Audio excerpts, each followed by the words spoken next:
السلام عليكم ورحمة الله. إن الحمد لله نحمده ونستعينه ونعوذ بالله من شرور أنفسنا ومن سيئات أعمالنا. من يهده الله فلا مضل له ومن يضلل فلا هادي له. وأشهد أن لا إله إلا الله وحده لا شريك له وأن محمدا عبده ورسوله أما بعد. ربي اشرح لي صدري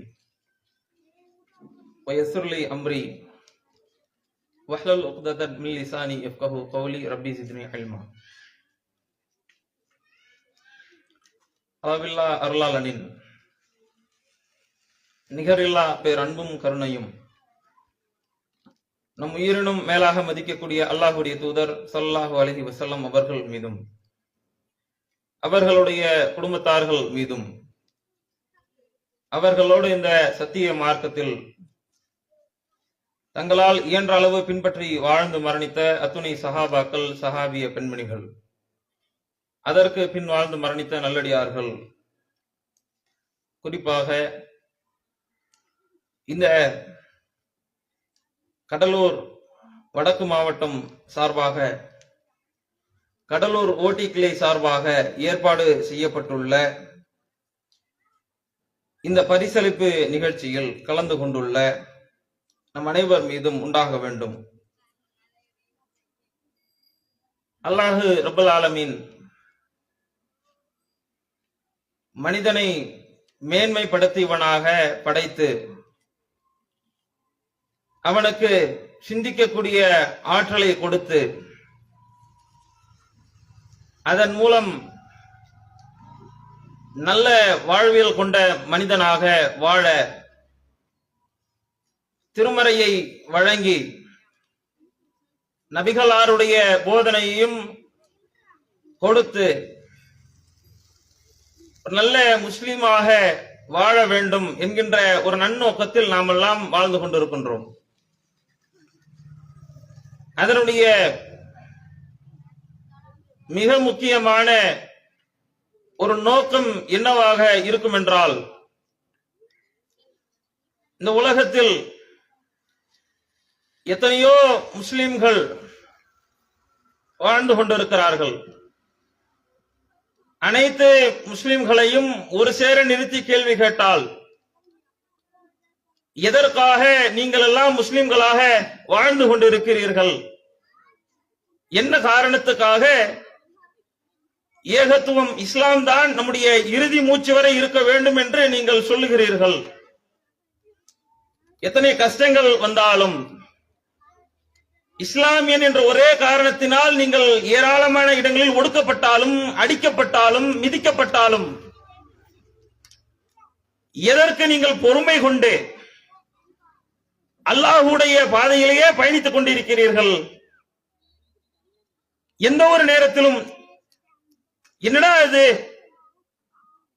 இப்படி ஒரு முஸ்லிமாகத்தான் நம்ம வாழணுமா, எல்லா பக்கத்திலிருந்து நமக்கு பிரச்சனை, ஹிஜாப்ல பிரச்சனை வருது, புர்கா அணிய கூடாதுங்கிறான், இடஒதுக்கீட்டுல பிரச்சனை, இப்படி பல சோதனைகள் எவ்வளவு இருந்தாலும் ஏன் முஸ்லிமா வாழ்ந்துகிட்டு இருக்கிறோம்? என்ன காரணம்? மரமேனே ஒரு வாழ்க்கை. இந்த உலகத்தை பொறுத்தவரையும் இறைவன் சொல்லிவிட்டான், அத்துனியா, இந்த உலக வாழ்க்கை என்பதே சிஜ்னுல் முஃமினீன், முஃமின்களுக்கு சிறைச்சாலை தான். இறை நம்பிக்கை கொண்டவர்களுக்கு கஷ்டமான, கடினமான, தொந்தரவு தரக்கூடிய ஒரு வாழ்க்கை தான் இந்த வாழ்க்கை. எதுக்கு சபர் செய்யறோம்? எதுக்கு பொறுத்துக்கிட்டு இருக்கிறோம்? எதுக்கு இன்னும் முஸ்லிமா வாழ்ந்துகிட்டு இருக்கிறோம்? சொர்க்கம்னு அல்லாஹ் ஒண்ணு வச்சிருக்கிறான். எங்க?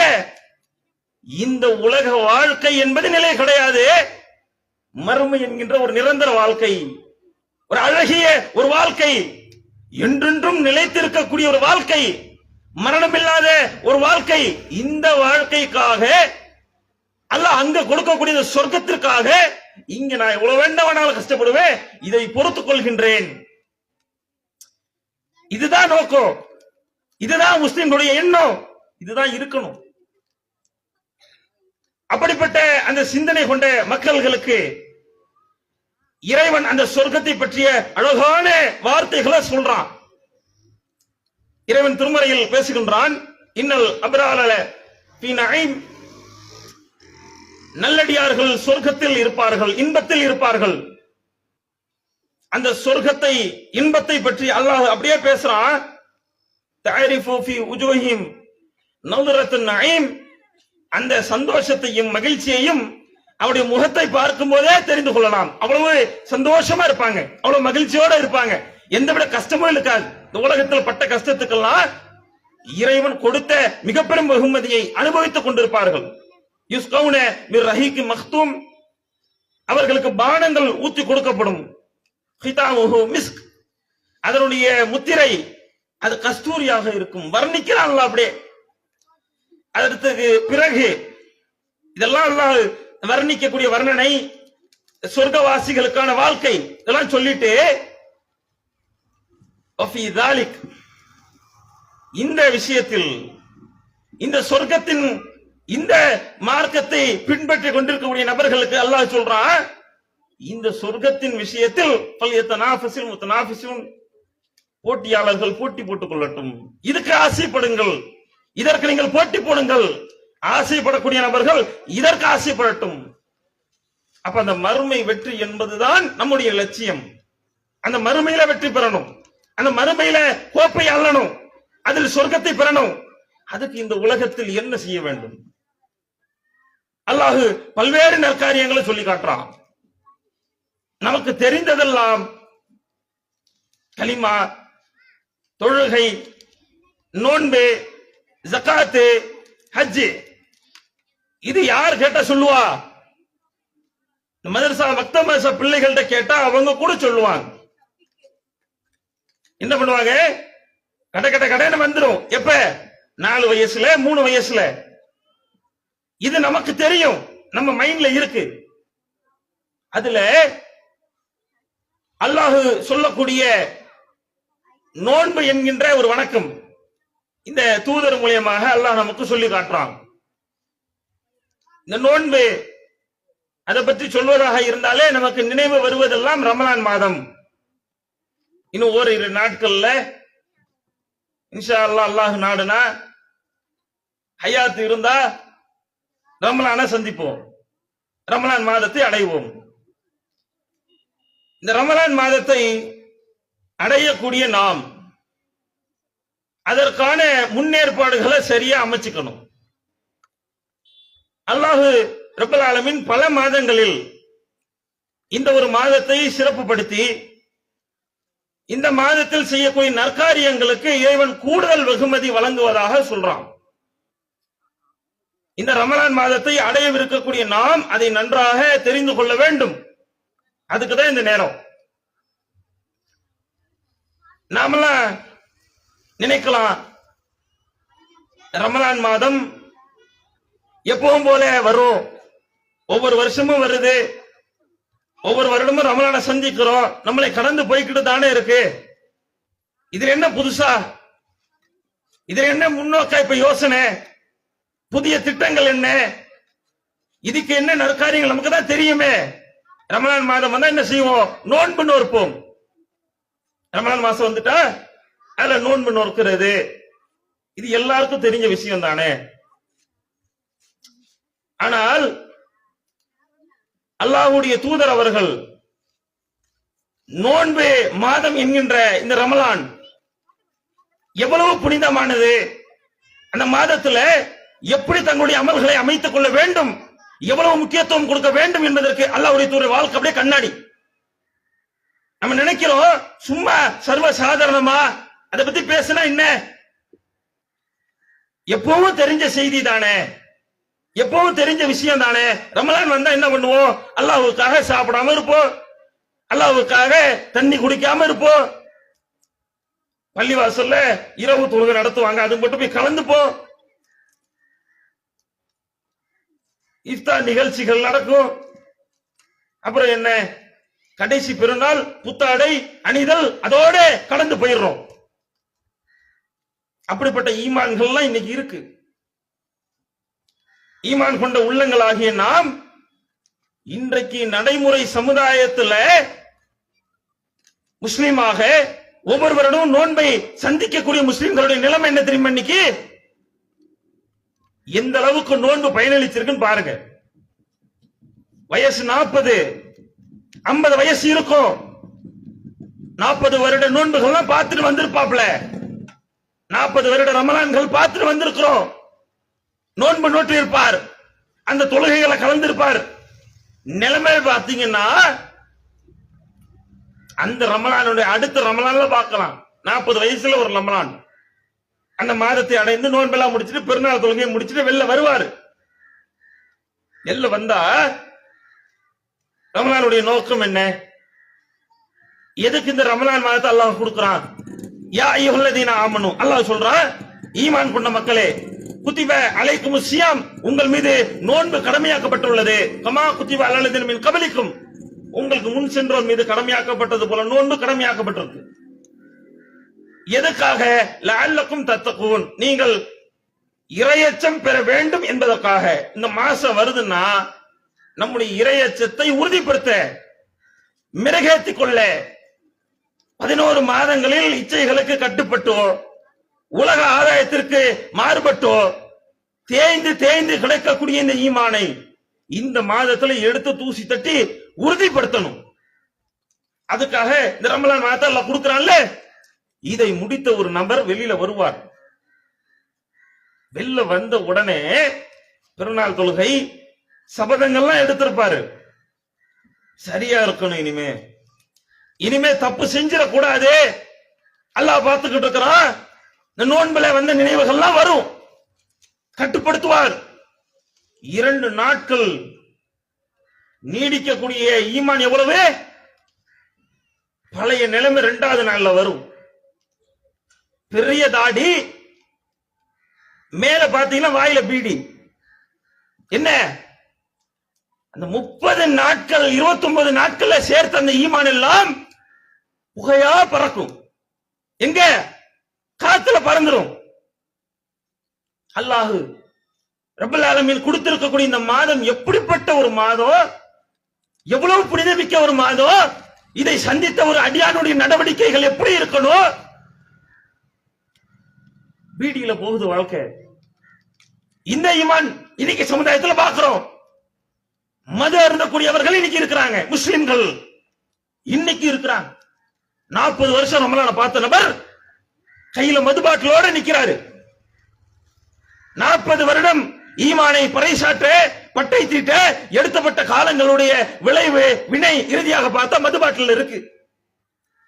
அடுத்த வருஷம் எப்ப அது கீழே இறக்கப்படும்னா அடுத்த நோன்புக்கு 1 மாத காலம் கீழே இறக்குவாரு. நோன்புக்கு மட்டும் மது பீடி இதெல்லாம் ஹராம், அந்த மாசத்துல மட்டும் தடை, மற்ற நாட்கள் அதெல்லாம் உடை. என்ன பண்ணுவாரு? அதெல்லாம் கையில எடுத்துப்பாரு மறுபடியும். இந்த மாதிரி ஈமான்கள்ல உறுதியற்றவர்களாக மக்கள் வாழ்ந்துகிட்டு இருக்கிறாங்க. முதல்ல ஒண்ணு தெரிஞ்சுக்கணும், இந்த மாதம் என்பதே நற்காரியங்களை செய்வதற்கு. அது எப்படி அமையணும்? அல்லாஹ் ரப்பல் ஆலமீன் அந்த நற்காரியங்கள் செய்கிற மூலியமாக மட்டும்தான் உங்களுடைய ஈமான்கள் உறுதிப்படுத்தப்பட்டுக்கிட்டே இருக்கும். அதிகமா தொழுது ஆரம்பிச்சிடணும், அதிகமாக நோன்புகள், அதிகமாக படித்தல், நற்காரியங்களை அதிகமாக ஆசைப்பட்டு ஆர்வப்பட்டு மேற்கொள்ள ஆரம்பித்து விட வேண்டும். அல்லாஹ்வுடைய தூதர் அவர்கள் இந்த நோன்பினுடைய மாண்புகள் இதை நம்ம தெரிஞ்சுக்கணும், கண்டிப்பா தெரிஞ்சுக்கணும். இந்த ரமலான் மாதத்திற்குள் செல்லும் பொழுது இப்படியும் பல நன்மைகள் எல்லாம் கொடுக்கிறான். இதுல நாம செழிப்பு, சோம்பேறித்தனம் இந்த மாதிரி உள்ள போயிடக்கூடாது. பார்க்கலாம், மக்களை பார்க்கலாம். எப்படி ரமலானுடைய முதல் நாள்ல பெரிய கூட்டம் பள்ளிவாசல்ல இருக்கும். 2வது நாட்கள்ல கொஞ்சம் இளைஞர் பட்டாலும் வெளியில போகும். 3வது நாட்கள், 4வது நாட்கள், 5வது நாள் பள்ளிவாசல்ல பாத்தீங்கன்னா கூட்டம் குறைஞ்சு போயிடும். அடுத்து எப்ப வரும்? 27 நம்மளுடைய 20 லைலத்துல் கத்ர் அதை அடையணும்ல. 21க்கு கூட வரது கிடையாது, 23க்கு கூட வரது கிடையாது, 27க்கு ஒரு கூட்டம் வரும். அப்ப வந்து பள்ளியாசல சந்திப்பாங்க. ஆமால, 1வது நாள் வந்தோம், பள்ளியாசல் நல்லா இருக்கே. அன்னைக்கு பயபக்தியோடு தொழுகை. அதுக்கப்புறம் 28க்கும் பார்க்க முடியாது, 29க்கும் பார்க்க முடியாது. எங்க பிறநாள் திடல்ல பார்க்கலாம். அப்புறம் அடுத்த வருஷம் ரமலானுடைய முதல் நாளுக்கு பள்ளிக்கு நாங்கள் வருவோம். அது வரைக்கும் எங்களுடைய ஈமான் காத்தில் பறந்து விட்டது.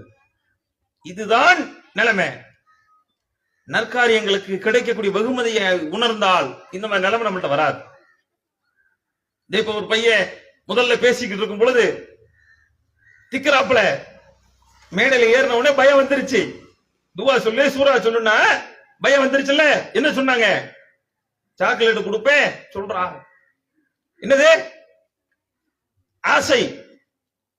என்னன்னா அதை சொன்னா இவன் சொல்லிடுவான், அவர்களுக்கு நன்மை அல்லாஹ் அருள் செய்வான். எத்தனை பிள்ளைகள் நல்லபடியாக வந்து ஓதிட்டு போறாங்க, துவா சூரா சொல்றாங்க. அல்லாஹ் அவருடைய நாவாண்மை அறிவாண்மை அதிகப்படுத்தணும், அவருடைய வாழ்க்கையை சீராக்கணும். துவா செய்வோம். அது பார்க்கும் பொழுது என்ன ஒரு ஆசை, இதை சொன்னாவது சொல்லிடுவானா? அல்லாஹ்வுடைய தூதர் அல்லாஹ் இந்த நன்மைகளை சொன்னாவது இவர்கள் இந்த தொழுகைகளுக்கு வந்துட மாட்டாங்களா? இந்த நன்மைகளை சொன்னாவது நோன்புல இவன் உறுதியா இருந்துட மாட்டானா?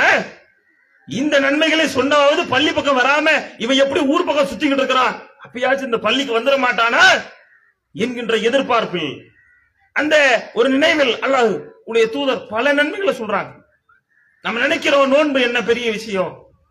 ஒரு கிராமவாசி அல்லாஹ்வுடைய தூதர்ட்ட வர்றார், வந்து கேட்கிறார், துல்லனி அலா அமல், ஒரு அமலை பற்றி எனக்கு நீங்கள் சொல்லுங்கள். ஒரு அமல், ஒரு நற்காரியம், அது எப்படி இருக்கணும்னா, இதா அமில் துஹு, அந்த அமலை நான் செய்தால் தஹல்துல் ஜன்னா, அந்த அமலை செஞ்சா நான் சொர்க்கத்துக்கு போகணும். அந்த மாதிரி ஒரு அமலை சொல்லுங்க பாப்போம். ஒரே அமல் தான், அந்த அமலை செஞ்சா நான் சொர்க்கத்துக்கு போகணும். எப்படி கேட்கிறாரு பாருங்க. நாம என்னைக்காவது பள்ளியாசல் இமாம் போய் கேட்டிருப்போமா? இமாம் இங்க வாங்க, ஒரே ஒரு கேள்வி, என்ன ஆசை, எந்த அளவுக்கு ஆர்வப்பட்டு கேட்கிறாருன்னா இந்த மாதிரி நம்ம கேட்போமா நினைச்சுக்கீங்க. ஒரே ஒரு அமல் சொர்க்கத்திற்கான அமலா நான் இருக்கணும், அது செஞ்சா சொர்க்கம் சொல்லுங்க. ஆசைப்பட்டு ஆர்வப்பட்டு கேட்கின்றார். அல்லாஹ்வுடைய தூதர் சொல்றாங்க, தஅபுதுல்லாஹ் லா துஷ்ரிக் பிஹி ஷைஆ, அல்லாஹ்வுக்கு இணை வைக்காமல் நல்லபடியாக அல்லாஹ்வை நீ வணங்கு. முதல்ல இறை அச்சத்துக்கு முன்பாக இறை நம்பிக்கையே போதிக்கிறான், கலிமாவை சொல்றான். அடுத்து துகீமுஸ் ஸலாஹ் அல் மக்தூபா, விதிக்கப்பட்ட தொழுகைகளை சரியாக நிறைவேற்றுங்க, நிலைநாட்டுங்க. வதுஅதி ஸகாத், ஜகாத்தை கொடுங்க, பணம் படைச்சவங்களா இருந்தா அல்லாஹ்வுடைய பாதையில தர்மம் செய்யுங்கன்னு சொல்லிட்டு இறுதியாக அல்லாஹ்வுடைய தூதர் சொல்லுகிறார்கள், தஸூமு ரமலான், ரமலான் மாதத்தில் நோன்பு நோற்றுக் கொள்ளுங்கள். என்னென்ன சொன்னாங்க? பெரிய கஷ்டம் இல்லை இதெல்லாம், அல்லாஹ்வுக்கு இணை வைக்க கூடாது. ஒண்ணு, அதை பத்தி அழகா சொன்னாங்க. இரண்டாவது தொழுகை, உயிர் மூச்சு. மூன்றாவது பணம் படைச்சவனா இருந்தா ஜகாத்தை கொடு, இல்லையா ஏதாவது தர்மம். நான்காவதாக சொல்கிறார்கள், இறுதியாக கடைசியாக சொல்றாங்க, ரமலானில் நோன்பு நோற்றுக் கொள்ளுங்கள். ஒரு சொர்க்கத்திற்கு செல்லக்கூடிய கடமையாகக்கூடிய ஒரு செயலை கேட்கின்றார், நோன்போட சேர்த்து சொல்றாங்க ரசூலுல்லாஹ். சொல்லிட்டு அந்த நபர் சொல்லுகின்றார், வல்லதி நஃப்ஸி பியதி, அவரை பாருங்க, என் உயிர் எவன் கைவசம் உள்ளதோ அவன் மீது ஆணையாக சொல்லுகின்றேன், லா அஸீது அலா ஹாதா, இதை விட அதிகமாக எதையுமே செஞ்சிட மாட்டேன், இது மட்டும் தான் செய்ய போறேன் சொன்னார்ல, எதையுமே செய்ய போறது கிடையாது. இணை வைக்காம தொழுதுட்டு பணம் இருந்தா தர்மம் செஞ்சிருவேன், இல்லாட்டி விட்டுருவேன். அடுத்து என்ன பண்ண போறேன்? ரமலானில் நோன்பு நோக்க போகின்றேன், இதை மட்டும்தான் செய்ய போறேன், இதை மட்டும்தான் செய்ய போகின்றேன் என்று சொல்லி சத்தியம் செய்கின்றார் அல்லாஹ்வின் மீது. செஞ்சுட்டு திரும்புறாப்ல, ஃபலம்மா வல்லா, அவர் திரும்பிய போது கால நபி ஸல்லல்லாஹு அலைஹி வஸல்லம் ரசூலுல்லாஹ் சொல்றாங்க, மன் சர்ரஹு ஐ யன்துர இலா ரஜுலின் மின் அஹ்லில் ஜன்னah, அந்த சபையை பார்த்து சொல்றாங்க. அவர் திரும்பினதுக்கு அப்புறம் அந்த சபையை பார்த்து சொல்கிறார்கள், மக்களே, உங்களில் யாருக்கு சொர்க்கவாசிகளை பார்க்க வேண்டும் என்ற ஆசை இருக்கு? யார் ஆசைப்படுறீங்க? சொர்க்கவாசியை பார்க்கணும் யாருக்கா ஆசை இருக்கான்னு கேட்கிறாங்க. சொல்லிட்டு மக்கள் பதில் சொல்லல. அதற்குள்ள அல்லாஹ்வுடைய தூதர் சொல்லுகிறார்கள், ஃபல் யன்வர் இலா ஹதா, இவரை பாத்துங்க எப்படி கொண்டு வந்து நிறுத்துறாங்க பாருங்க. நாம நினைக்கிறோம் என்ன ஒரு அலட்சியத்தனோ, நோன்பு தானே நினைக்கிறோம். அவர் அதை மட்டும் தான் செய்யறேன்னு சொல்லிட்டு போறாரு. அதற்கு அல்லாஹ் சொல்றாங்க, ஜன்னத்தினுடைய மக்களை பார்க்கணுமா, சொர்க்கவாசிகளை பார்க்கணுமா, இவரை பார்த்துக்குங்கன்றாங்க.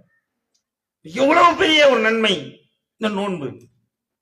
மன் சாம ரமலான், யார் ரமலான் மாதத்தில் ஈமானன் வஹ்திசாபன், ஈமானோடு நன்மையை எதிர்பார்த்து ஆர்வத்தோடு நோன்பு நோக்கிறாரோ, இதுதான் இது முக்கியம். அப்படி யார் நோன்பு நோக்கிறார், குஃபிர லஹு மா தகத்தம மின் தம்பிஹி, அவருடைய முந்திய பாவங்கள் எல்லாம் மன்னிக்கப்படுது. நம்முடைய வாழ்நாள் அந்த காலகட்டத்தில் எவ்வளவு தவறுகளை செஞ்சிருப்போம். இன்று வரைக்கும் யோசிச்சு பாருங்க. பிறப்பில் இருந்து தவறு செய்யக்கூடிய நபர்கள் யாருமே கிடையாது.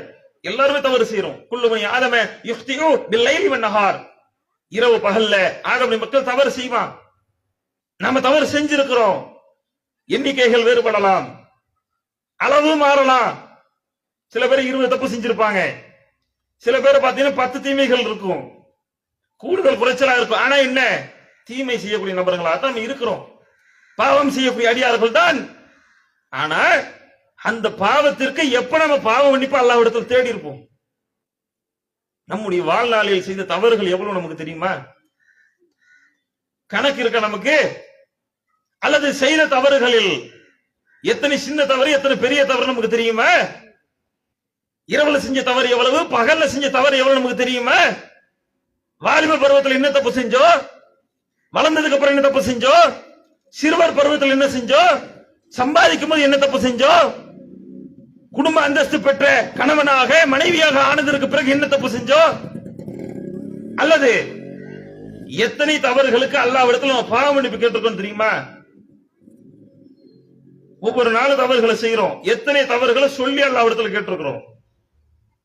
பெரும்பான்மையான மக்கள் கிடையாது. சொன்னாலே நமக்கு இடிக்குது, கணக்கு எங்கேயோ போகுது. ஒவ்வொரு நாளும் செய்யக்கூடிய நன்மைகளை விட தீமைகளுக்கான வழிவகுத்தல் அதிகமா இருக்கு. பட்டியல் பெருசா போகுது. அந்த அளவுக்கு தீமைகளில் இருக்கக்கூடிய மக்கள், அவர்களுக்கு ஒரு வாய்ப்பு அல்லாஹ்வுடைய தூதர் சொல்லுகிறார்கள், நீங்கள் நோன்பு நோற்றால் உங்களுடைய முந்திய பாவங்கள்லாம் மன்னிக்கப்படுது. எவ்வளவு பெரிய பாக்கியம். இதுல அலட்சியத்தனம் காட்டலாமா? இதுல சோம்பேறித்தனத்தை காட்டலாமா? அதே போல அல்லாஹ்வுடைய சொல்றாங்க, யார் நோன்பு நோக்கின்றாரோ அந்த முஸ்லிமுக்கு எப்படிப்பட்ட பாக்கியம் பாருங்க. பாதல்லாஹு வஜ்ஹஹு அனின் நார் 70 ஹரீஃபா. அல்லாஹ்வுடைய பாதையில் ஒரே ஒரு நோன்பிற்கான வெகுமதி, ஒரே ஒரு நோன்பிற்கான மாண்பு என்ன? யார் ஒரு நோன்பை பிடிக்கிறாரோ, முழுமையாக செம்மையாக அல்லாஹ்வுக்காக இந்த நோன்பை நான் நோக்கிறேன் என்று ஆசைப்பட்டு ஈமானோடு நோன்பு நோக்கிறாரோ, அவருக்கு அல்லாஹ்வுடைய தூதர் சொல்லுகிறார்கள், அவருடைய முகத்தை அல்லாஹ் நரக நெருப்பில் இருந்து 70,000 ஆண்டுகள் தூரமாக்குகிறான். எவ்வளவு பெரிய பாக்கியம், எப்படிப்பட்ட ஒரு நன்மை. இந்த நன்மைக்கு நம்ம சொந்தக்காரனா ஆகணுமா ஆகக்கூடாது? ஆர்வம் வரணும், இதுல ஆசைப்படணும். எவ்வளவு நன்மைகளை சொல்றாங்க. ஒரு நோன்பு பிடிச்சா 70,000 ஆண்டுகள் நரக நெருப்புல நம்ம காக்கப்படுவோம்னா, 30 நோன்புகளை பிடிச்சிட்டா எவ்வளவு நன்மை, எவ்வளவு பெரிய பாக்கியசாலி நாம். இந்த பாக்கியம் நமக்கு கிடைக்கணும்ன்ற எண்ணம் உள்ளத்துல வரணும். அல்லாஹ்வுடைய தூதர் சொல்றாங்க பாருங்க, இந்த ரமலான் மாதத்தினுடைய நோன்பு மட்டுமல்ல, நோன்பு ஒரு நன்மை, நோன்பு மிக பெரும் நன்மை. அதற்கு பிறகு இரவு தொழுகைகள்ல ஈடுபடுறோம். இரண்டாவது நல்லா தெரிஞ்சுக்கணும், இதுல மக்களிடத்துல ரொம்ப பெரிய அசட்டுத்தனம் இருக்கு. தொழுகைனாலே ஒரு அலட்சியத்தனம் வருது, மிக பெரும் அலட்சியத்தனம்.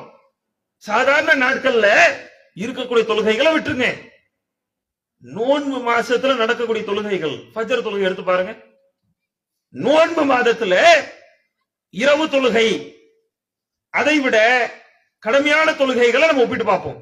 இரவு தொழுகை விட்டுருங்க, கடமையான தொழுகைகளில் ரமலான் மாதத்தில் மக்களுடைய நிலை என்ன? இரவு தொழுகை வந்துருது, ஃபஜ்ருக்கு ஆளை பாருங்க, இரவு முழுக்க தொழுதுட்டேன் பாய், ஃபஜ்ருக்கு வர முடியல. யார் நிப்பா? இமாம் மட்டும் நிப்பாரு. திரும்பி பார்த்துக்கிட்டு இருப்பாரு. எதுக்கு? இக்காமத் சொல்றதுக்கு ஆளை தேடுவாரு, யார் இருக்கான்னு. லுகர்கள்ல வீட்டுல நோன்பு வச்சுட்டோம், நல்ல தூக்கம், அசர் வரைக்கும் நீடிச்சிருச்சு. மகரிபு அத வீட்டிலேயே சில நேரங்கள் நம்ம இஃப்தாரு, சில நேரம் பள்ளிக்கு வந்துருவோம் போயிடுவோம், அதுக்கப்புறம் இஷா வந்துடும். இந்த முக்கியமான ஃபஜர் ரமலான் மாதத்தில் இதுல கோட்டை விடக்கூடிய நபர்கள் இருக்கிறாங்க. ஆனால் சஹாபாக்கள் சாதாரண நாட்களில் கூட ஃபஜர் எப்படி இருந்தாங்க தெரியுமா? நமக்கு ஒரு செய்தி நினைவுக்கு கொண்டு வர்றோம், முஸ்லீம் இடம்பெற்ற செய்தி. உமர் ரலியல்லாஹு அன்ஹு தெரியுமா? உமர் ரலியல்லாஹு அன்ஹு இவர் இரண்டாவது கலீஃபா, வீரதினமான ஒரு நபர். இவருடைய ஆட்சி காலம், இவருடைய இறுதி மௌத் எப்படி தெரியுமா? தொழுகையில் நின்று கொண்டிருக்கின்றார். இவர் தான் தொழ வச்சுக்கிட்டு இருக்கிறார்.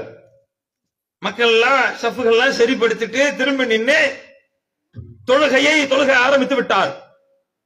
அல்லாஹு அக்பர்னு சொல்லி அல்லந்து சூரா ஓதிக்கிட்டு இருக்கிறார். தொழுது கொண்டிருக்கக்கூடிய, தொழ வைத்துக் கொண்டிருக்கக்கூடிய உமர் ரலியல்லாஹு அன்ஹு அவர்கள், அவர்களுக்கு பின்னால மக்கள் அந்த நேரத்தில் அந்த தொழுகையில் நின்று கொண்டிருக்கும் பொழுதே ஒரு நபர் உமர் ரலியல்லாஹு அன்ஹு அவருடைய முதுகு பகுதியில குத்தி அப்படியே கத்தியை இறக்குறார். கடுமையான காயம், விஷம் தடவப்பட்ட கத்தியை வச்சு குத்துறாரு. குத்தப்பட்ட அந்த காயத்தில் எந்த அளவுக்கு ஆழமான காயம்னா, அதில் தண்ணீரை ஊற்றுகிறார்கள். அவர் வாயில தண்ணியை ஊத்துறாங்க. அந்த தண்ணீர் ரத்தத்தோடு வயிற்றுல அப்படி வெளில வருது. பேரிச்சம்பழத்தை ஊற வைத்து அதை வாயில் ஊற்றுகிறார்கள். அது வெளியில வருது, அப்படியே குடல் வழியாக வயிற்றை கிழிச்சிட்டாரு. பெரிய காயம், அந்த அளவுக்கு நேரம், கடுமையான நேரம். அந்த நேரத்தில் இறுதியில் அவர் மௌத்தா போயிடுறார். அந்த செய்தியை சொல்லக்கூடிய சஹாபாக்கள் அறிவிக்கிறார்கள், உமர் ரலியல்லாஹு அன்ஹு அவர்கள் எப்படி குத்தப்பட்டார்கள் என்பதை நாங்கள் பார்க்க முடியவில்லை. அவர் யாரு குத்துனா, எப்படி குத்துனா, அதை எங்களால பார்க்க முடியல. ஆனால் தொழுதுகிட்டு தான் இருந்தோம், எங்களால பார்க்க முடியல. ஏன்னா நாங்கள் கடைசி சஃப்ல நின்னுகிட்டு இருந்தோம். பொதுவா ஒரு பள்ளிவாசலில் இமாம் தென்படக்கூடிய அளவுக்கு மக்கள் இருக்கிறாங்கன்னா எந்த அளவுக்கு இமாம் தெரிவாரு? ஒரு 3வது சஃப்ல நின்னா கூட இமாம் தெரிவாரு, 4வது சஃப்ல நின்னா கூட தலை தெரியும். ரைட், நின்னுகிட்டு இருக்கிறாரு. மக்கள் எந்த அளவிற்கு பின்னாடி நிக்கிறாங்க. பள்ளிவாசலுள்ள முழுமையான ஃபஜர் தொழுகையில் கடைசி சஃப்ல நாங்க நிக்கிறோம். இமாம் தெரியாத அளவுக்கு நீண்ட சஃபாக அந்த சஃப் நிக்குது. எதுக்கு? ஃபஜர் தொழுகையில். ஃபஜர் தொழுகையில தான் உமரில் கொல்லப்படுறாரு, குத்தப்படுறாரு. அந்த தொழுகையில் நாங்கள் நிற்கின்றோம். எங்க நிக்கிறோம்? இறுதி சஃப்ல நிக்கிறோம். இமாம பார்க்க முடியல. அவ்வளவு மக்கள் கூட்டத்தோட நின்ற தொழுகை. எந்த தொழுகை? ஃபஜர் தொழுகை. இன்னைக்கு நம்மளால ஃபஜர்களுக்கு ஏந்திரிக்க முடியல. ரமலான் மாதத்தில் கூட இன்னைக்கு பள்ளிவாசல்கள் பெருகிவிட்டது. எக்கச்சக்கமான பள்ளிவாசல் இருக்கு. பாங்கோசைகள் எவ்வளவு கேட்கப்படுது. அல்லாஹ்வுடைய கிருபையால 4-5 பள்ளிவாசல் ஊர்கள்ல. இது பத்தாதுன்னு 4 அலாரம் வச்சுப்பாரு. அது பத்தாதுன்னு அம்மா கிட்ட அப்பா கிட்ட எல்லாத்தையும் சொல்லிடுவாரு, ஃபஜர் கிளப்பிடுங்க, ஃபஜர் கிளப்பிடுங்க. காலையில கரெக்டா வக்து வந்த உடனே 4 பள்ளிவாசல் பாங்கு 4 பக்கமா அடிக்கும் காதுல. தூங்கவே முடியாது, ஏஞ்சி உட்கார்ந்துருவோம். தூங்கிட்டு இருப்பான். 4 அலாரம் அடிக்கும், வச்ச 4 லைனா அடிக்கும். கட் பண்ணிட்டு தூங்குறது. அம்மா எழுப்புவாங்க, ஏந்திரா. காலை ஏஞ்சி பார்த்தா எப்ப என்ன எழுப்பிட்டீங்கன்னு கேட்பாரு. ஏன் என்ன எழுப்பிடல? இந்த பாங்குகளுக்கு நம்மளால ஏந்திரிக்க முடியல. இந்த அளவுக்கு ஒரு காலம் கட்டம் ஏற்பட்ட பிறகு கூட நம்மளால ஏந்திரிக்க முடியல, ஃபஜருக்கு வர முடியல. அல்லாஹ்வுடைய தூதருடைய காலத்துல என்ன இருந்துச்சு? மைக் இருந்துச்சா? ஸ்பீக்கர் கட்டி புனல் கட்டி வச்சிருந்தாங்களா பள்ளியாசல்ல? பிலால் அவர்கள் போய் பாங்கு சொல்லுவாங்க. அந்த பாங்கோசையில் நிற்கக்கூடிய தொழுகையுடைய எண்ணிக்கை எவ்வளவு? கடைசி சப்பு வரைக்கும் பள்ளி நிறையும் ஃபஜர்ல. இப்ப நம்ம நிலைமை தொழுகையில் எப்படி இருக்கு பாருங்க. இதுல மிக மிக முக்கியத்துவம் கொடுக்கணும் ரமலான் மாதத்தில். அதற்கு அடுத்தபடியாக ரமலான் மாதத்துடைய நோன்பு, அதற்கு பிறகு ரமலான் மாதத்தில் தொழுகை, இதுல ரெண்டுலயும் நம்ம இருக்கிறோம். மூன்றாவதாக நம்மோடு எங்கேயோ தொடர்பில்லாமல் நின்று கொண்டிருக்கக்கூடிய ஒரு காரியம் இழுத்து பக்கத்துல போடணும். இந்த மாசத்திலேயாவது இணைச்சிக்கணும். என்ன? குர்ஆன் வீடுகள்ல வச்சிருப்பாங்க, பள்ளிவாசல்ல வச்சிருப்பாங்க. அது இருக்கிற இடத்துல இருக்கும், பத்திரமா இருக்கும். வீட்டுல வச்ச இடத்துல அலமாரில அம்மா எடுப்பாங்க, அங்கேயே இருக்கும். அவங்க எடுப்பாங்க, தூசி தட்டுவாங்க, வைப்பாங்க.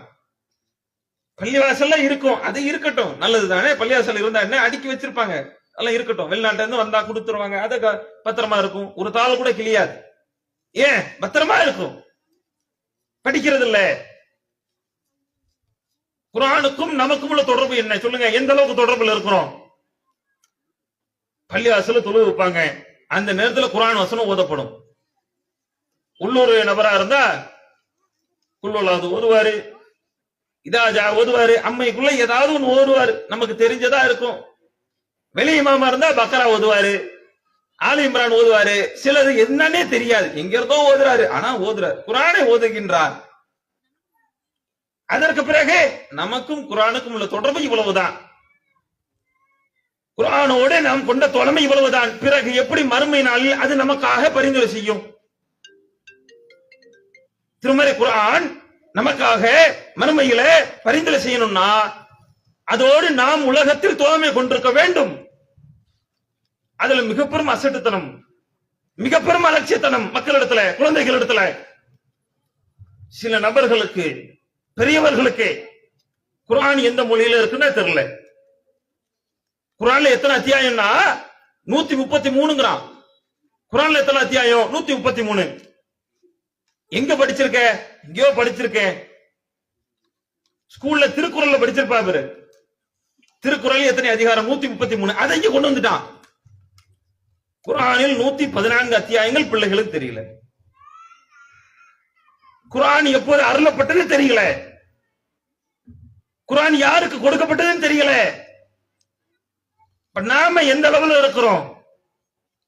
மண்ணறையில அது சம்பந்தமா சொன்னாப்ல கடந்த உரையில் பேசினார்கள். மண்ணறையில் கேட்கப்படக்கூடிய கேள்விகள், அந்த கேட்கப்படக்கூடிய கேள்விகள் எத்தனை தெரியுமா? கெட்ட அடியார்களாக இருந்தால் 3 கேள்வி. நல்லா தெரிஞ்சுக்குங்க. மர் ரப்புக்கு, மா தீனுக்கு. அப்புறம் ஒரு நபர், இந்த நபரை பற்றி நீங்க என்ன நினைக்கிறீங்க? விலாவரியா சொன்னாப்ல.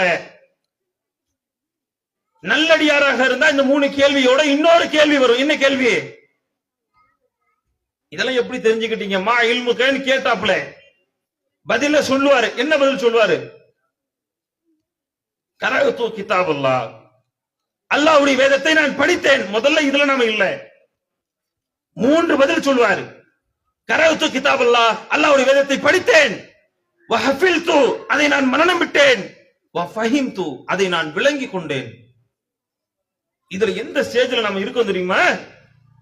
குர்ஆனை நான் இன்னும் கையில் கூட எடுக்கவில்லை. செல்போன்ல வந்துருச்சு, வீடுகள்ல இருக்கு. உலகத்துல குர்ஆனே இல்லாத மாதிரி தெரியுமா? குர்ஆனுக்கு நமக்கு என்ன தொடர்பு?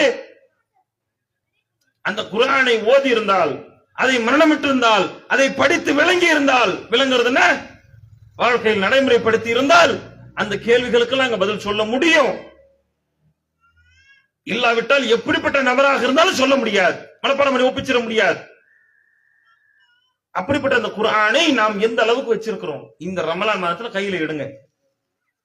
ஒவ்வொரு தொழுகைக்கு பின்பாக நான் இவ்வளவு வசனங்களை ஓதுவேன், முடிவெடுக்கணும். ஒவ்வொரு நாளும் நான் இத்தனை ஜுஸுக்களை படிப்பேன், இத்தனை பக்கங்களை நான் படிப்பேன். ஒரு மாதத்தில் ஒரே ஒரு நாள் குர்ஆனுடைய 10 பக்கங்களை படித்திருந்தால் கூட 10 வருட நோன்பில குர்ஆனை முடிச்சிருக்கலாம். என்ன பண்ணி இருக்கலாம்? குர்ஆனை முழுமையாக முடிச்சு ரிவிஷன் அடிக்கலாம்.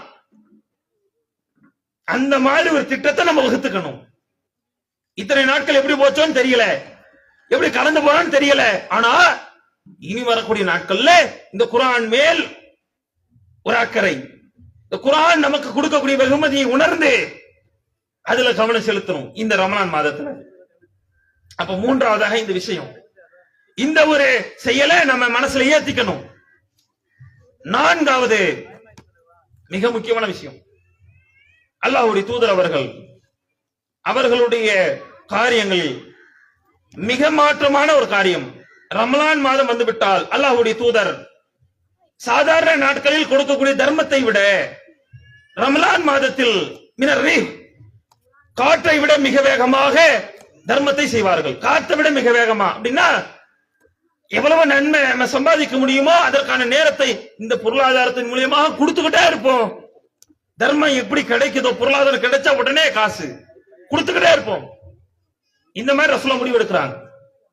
மற்ற நாட்கள்லயும் தர்மம் இருக்கும், இந்த நாட்களையும் இருக்கும். இந்த தர்மம் இந்த மாதத்தில் எடுக்கக்கூடிய பயிற்சியில் மிக முக்கியமான பயிற்சி இந்த மாதத்தில் எடுப்போம். ஏன் தெரியுமா? அல்லாஹ்வுடைய தூதர் அவர்கள் மெஹராஜ் பயணம் போறாங்க. அந்த மெஹராஜ் பயணத்துல நரகத்தில் அதிகமாக யாரை காண்பதாக சொல்றாங்க? பெண்கள். ஆண்களை விட நரகத்தில் அதிகமாக பெண்கள். நம்ம ஒரு கேள்வி கேட்கிறோம், உலகில் அதிகமாக கொலை செய்பவர்கள் யார்? ஆண்களா பெண்களா? பெண்களா? அதிகமாக உலகத்தில் கொலை செய்யறது யாரு? கொலையாளிகள் பட்டியல்ல முதலிடம் வகிக்கக்கூடியவர்கள் ஆண்களா பெண்களா? ஆண்கள் தான். உலகத்தில் அதிகமாக மது பிரியர்கள் யார்? மது குடிக்கிறவங்க யாரு? ஆண்கள் தான். சொல்லலாம், தப்பில்லை. உலகில் அதிகமாக பொய் சொல்லக்கூடியவர்கள் அல்லது பொய்க்கு முகாந்திரம் கிடைக்கக்கூடியவர்கள் யார்? யார் அதிகமா வியாபாரத்தில் இருக்கிறா? யார் அதிகமா பொய் சொல்றதுக்கான வாய்ப்பு இருக்கு? ஆண்கள் தான். கொலையில விபச்சாரத்தை எடுத்துக்கங்க. கடந்த தினங்களை கூட பார்க்கிறோம் ஒரு செய்தி. பாண்டிச்சேரியில 6 ஆண்கள் 9 வயது சிறுமியை கற்பழிக்கிறான். எப்படிப்பட்ட கொடூரம், எப்படிப்பட்ட ஒரு நிலைமை! நல்ல பள்ளிக்கூடங்களுக்கு கூட பிள்ளைகள் போக முடியாத நிலைமை ஆண்களால ஏற்படுது. அங்கேயும் பல டார்ச்சர்கள், பாலியல் வன்கொடுமைகள் ஏற்படுது செங்கல்பட்டுல. அந்த பாண்டிச்சேரி சம்பவத்துக்கு அடுத்த நாள் ஒரு 5 வயது பெண் பிள்ளையா சிறுமி குழந்தை, அதுக்கு பாலியல் வன்கொடுமை 2 ஆசிரியர்கள் கொடுத்திருக்கிறான். அப்ப எப்படி இருக்கு? இதுல சொல்லுங்க, முதல்ல இடம் யாரு? இந்த தவறுல ஆண்கள் தான். எல்லாத்திலையும் ஆண்கள். அதிகமாக அமல்களை செய்யக்கூடியவர்கள் யார்? அமல்கள் ஆர்வம் காட்டக்கூடியவர்கள் யாரு? பெண்கள் பயான்னு வச்சா பெண்கள் கூட்டம் வருது. பெண்கள் பயான்னு தொழுகை நேரத்தில் இல்ல, ஒரு 4 to 5 4 to 5 வச்சா பெண்கள் கூட்டம் வருது. தொழுகைக்கு பின்பாக ஆண்களுக்கு ஆண்கள் பயான் நிகழ்த்தப்படும் சொன்னா எவ்வளவு கூட்டம் வருது? ஆர்வம் குறைவுதான். ஜும்மா கடமையா? பெண்களுக்கு கடமையா? ஆனால் பல பள்ளிவாசல்கள் முதல் நபராக வரக்கூடியவர்கள் பெண்களா இருக்கிறாங்க. ஆண்கள் கூட்டத்தை விட பெண்கள் கூட்டம் அதிகமா இருக்கும். ரமலானில் கூட யார் அதிகமா வர்றா? பெண்கள் தான். கூட்டம் வந்துகிட்டே இருக்கும். ஆண்கள் ஏதாவது ஒரு காரணம். அதே மாதிரி தீமைகளை முதலிடம் ஆண்கள், நன்மைகள்ல முதலிடம் பெண்கள். யாரு? ஆண்கள் தான். அப்படி இருந்தும் பெண்கள் நரகத்தில் அதிகமாக காணப்படுகிறார்கள். கேள்வி கேட்கிறாங்க, ரசூலுல்லாஹ் அப்படி நாங்க என்ன பண்ணோம்? நாங்கள் அதிகமா பொய் சொல்றோம், நாங்கள் வட்டிக்கு வாங்குறோம், எல்லாம் ஆண்கள் செய்யறாங்க. வெளி உலகத்துக்கு போறவங்க அவங்க தான், உலக ஆதாயங்கள் ஈடுபடுறவங்க அவங்க தான், மனோ இச்சைகளுக்கு ஆசைப்பட்டு பொய் சொல்லக்கூடியவர்கள் அவர்கள் தான். நாங்க வீட்டுல இருக்கிறோம், குழந்தைங்களை பாத்துக்கிறோம், நல்ல அமல்களை தான் செய்யறோம். அந்த மாதிரி கேள்வி அவங்களும் கேட்கிறாங்க. அப்ப அல்லாஹ்வுடைய தூதர் 3 காரணங்களை சொன்னாங்க. 3 காரணங்களை சொன்னார்கள். அதிகமாக புறம் பேசுகிறீர்கள், அதிகமாக சாபம் பிடிக்கிறீர்கள், கணவருக்கு மாறு செய்கிறீர்கள். 3 காரணம் சொன்னாங்கல்ல. அந்த 3 காரணங்களை சொன்னதற்கு பிறகு அந்த காரணங்களை முறியடிக்க முயற்சி செஞ்சா பரவாயில்ல. என்ன செஞ்சிருக்கணும் பெண்கள்? இல்ல, இனிமே இதை நாங்க செய்ய மாட்டோம், இனிமே புறம் பேச மாட்டோம், இனிமே சாப விட மாட்டோம், இனிமே நாங்க கணவனுக்கு மாறு செய்யக்கூடிய எந்த காரியத்தையும் செய்ய மாட்டோம், இப்ப சொர்க்கம் கிடைச்சிரும்னு மனப்பான்மையில திரும்பி போயிருக்கணும். அந்த நேரத்தில் பிலால் ரலியல்லாஹு அன்ஹு இருக்கிறாங்க, ரசூலா இருக்கிறாங்க, வசூல் செய்கிறார்கள். பெருநாள் வசூல் செய்வாங்கல்ல, அதற்கு ஏதாவது கொடுங்கன்னு கேட்கும் பொழுது அந்த நேரத்தில் தங்களுடைய காதுகளில் இருக்கக்கூடிய அணிகலன்களை, கைகள் இருக்கக்கூடிய தங்கங்களை கழட்டி போடுகிறாங்க. தர்மத்தை முன்னிலைத்துறாங்க. இனிமே தப்பு செய்யாம இருப்போம், சொர்க்கம் கிடைக்கும். ஓகே, இதுக்கு முன்பாக செஞ்ச பாவங்களுக்கு என்ன பரிகாரம்? தர்மத்தை கொடுத்து நாங்கள் எங்களுடைய பாவங்களை மன்னிக்கப்பட்டுக் கொள்கின்றோம். தர்மத்துல கவனம் இல்லாம இருந்துடக்கூடாது. மிகப்பெரிய ஒரு நன்மை, நம்முடைய பாவங்கள்லாம் மன்னிக்கப்படக்கூடிய ஒரு பாக்கியம் பெண்களுக்கு மட்டுமில்ல, ஆண்களுக்கு சேர்த்துதான். இந்த ரமலான் மாதத்தில் இதற்கு முயற்சி செய்ய வேண்டும். இதுதான் இந்த நோன்பினுடைய முழு வெளிப்பாடா இருக்கணும்.